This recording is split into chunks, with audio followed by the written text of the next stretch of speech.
warahmatullahi wabarakatuh. وعلیکم السلام. کیا بات ہے؟ خیریت تو ہے؟ آپ اتنی اداس کیوں ہے؟ اداس نہ رہوں تو کیا کروں، اب زندگی میں خوش رہنے کے لیے بچا ہی کیا ہے؟ آخر ہوا کیا ہے کچھ تو بتائیے. میری بہو نے مجھے پریشان کر کے رکھ دیا ہے.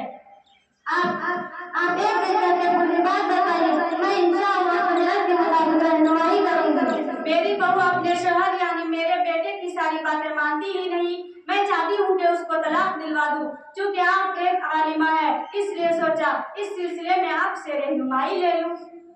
آپ مجھے بہن سمجھیے اور پوری بات بتائیے کہ معاملہ کیا ہے. میری بہو اپنے والدین سے فون پر بات کر لیتی ہے جبکہ اس کے شوہر نے منع کر رکھا ہے. یہ تو کوئی غلط بات نہیں. شریعت میں بیوی کو اپنے والدین سے بات کرنے کی پوری اجازت ہے. کیا یہ بھی غلط نہیں ہے کہ میری بہو کبھی کبھی اپنے شوہر سے پہلے کھا لیتی ہے؟ محبت کے خلاف کا ہے مگر شریعت سے بالکل ٹھیک ہے.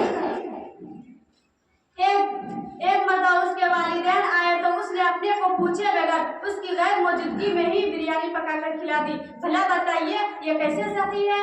بریانی میں جو پیسے خرچ ہوئے وہ اس کے اپنے تھے شوہر کے. یہ تو نہیں معلوم. پھر آپ کیسے غلط کہہ سکتی ہے؟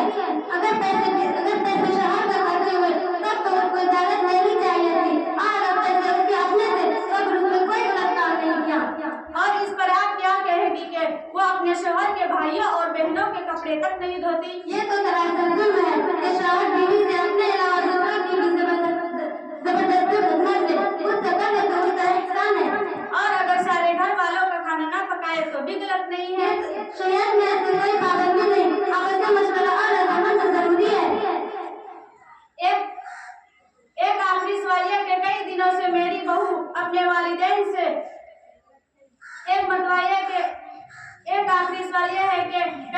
میری بہو اپنے شوہر سے یہ مطالبہ کر رہی ہے کہ میرا الگ گھر اور الگ کچن ہونا چاہیے. اس کے بارے میں شریعت کیا کہتی ہے؟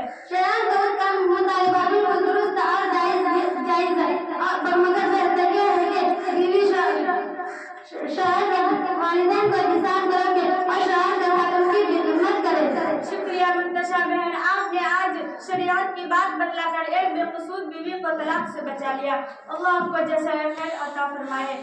آمین. اچھا میں چلتی ہوں. السلام علیکم ورحمۃ اللہ وبرکاتہ.